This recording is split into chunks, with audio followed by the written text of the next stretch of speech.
Saya Angelia Graciela Guru PA dari kelas IKOR C 2022 dengan NIM 6223210021. Di sini saya akan menjelaskan tentang apa itu farmakokinetika dan pemberian obat berdasarkan jenis-jenisnya. Farmakokinetika adalah cabang ilmu dari farmakologi yang mempelajari tentang perjalanan obat di dalam tubuh, mulai sejak obat diminum hingga keluar melalui organ ekskresi di tubuh manusia. Fase-fase farmakokinetika itu terbagi menjadi beberapa. Yang pertama itu ada adsorpsi, yang kedua distribusi, yang ketiga metabolisme, dan yang terakhir itu ada ekskresi.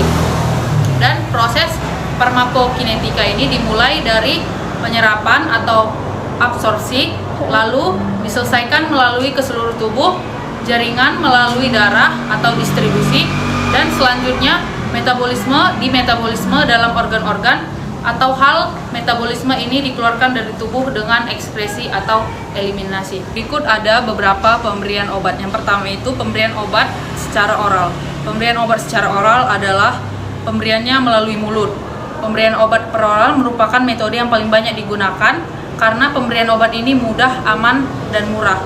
Namun, cara pemberian obat peroral hanya bisa dilakukan pada pasien yang masih sadar dan masih mau bekerja sama.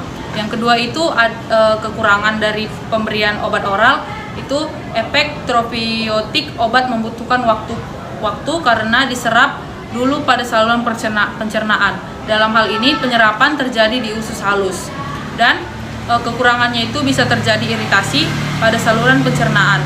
Obat-obat tertentu memiliki efek terhadap saluran pencernaan. Misalnya, obat-obat yang berbahan asam bisa mempengaruhi kondisi keasam lambung, dan perlu kerjasama dengan pasien, tidak bisa diberikan pada pasien yang mengalami kesadaran penuh. Yang kedua itu ada pemberian obat secara rektal. Kelebihan dari pemberian obat secara rektal ini, bentuk sediaan relatif besar dan dapat ditampung dalam rektum, dan rute rektal aman dan nyaman bagi pasien usia lanjut dan muda. Kekurangannya itu penyerapan tidak teratur dan dapat menimbulkan peradangan bila digunakan terus-menerus serta serangan dari tindakan obat lebih lama. Yang ketiga itu ada intramuskular. Kelebihan dari pemberian obat ini lebih cepat diserap oleh pembuluh darah dikarenakan penyuntikan ke dalam jaringan otot langsung. Obat mudah terserap karena obat memiliki pasokan darah yang banyak, dan jaringan pun mampu menampung lebih banyak obat dibandingkan jaringan lembah. Kekurangannya itu terjadi iritasi, bengkak, dan kemerahan pada area yang disuntik, dan dapat terjadi fibrosis otot, kontraksi otot, abses di tempat suntikan, serta cedera saraf. Dan yang ketiga itu ada pemberian obat secara intravena. Kelebihan dari pemberian obat secara intravena itu dapat digunakan untuk pasien yang tidak sadar.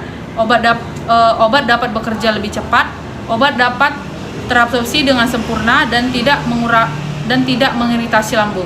Kurangan dari pemberian obat ini, yang pertama itu obat tidak dapat ditarik kembali dan dapat terjadi emboli serta dapat terjadi alergi. Dan pemberian obat yang selanjutnya itu ada sublingual. Kelebihan dari pemberian obat ini tidak perlu menelan obat dan mengurangi kerja hati dengan metabolisme obat, dan bisa menggunakan dosis rendah dengan hasil yang sama dengan meminum obat oral. Kekurangannya itu tidak cocok dengan penggunaan obat yang membutuhkan proses perlahan dalam penggunaannya. Kekurangan selanjutnya itu kemungkinan terjadi iritasi akibat terkena dari obat saat ada luka berbuka di area bawah lidah.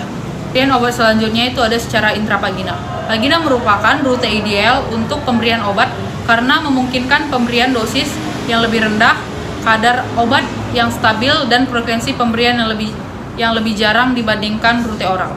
Kekurangan dari pemberian obat secara intravagina yaitu memiliki waktu tinggal obat yang singkat, sehingga pelepasan obat tidak maksimal karena mekanisme pembersih pada vagina. Dan yang terakhir itu ada pemberian obat secara intranasal. Kelebihan dari pemberian obat secara intranasal yaitu mudah diakses untuk pengantaran obat, dan dosis yang diperlukan untuk efek farmakologinya dapat dikurangi.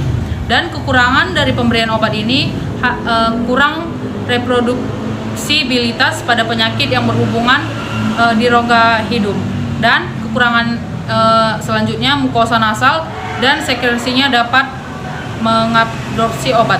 Sekian penjelasan dari saya tentang apa itu farmakokinetika dan rute-rute dari pemberian obat. Sekian dan terima kasih.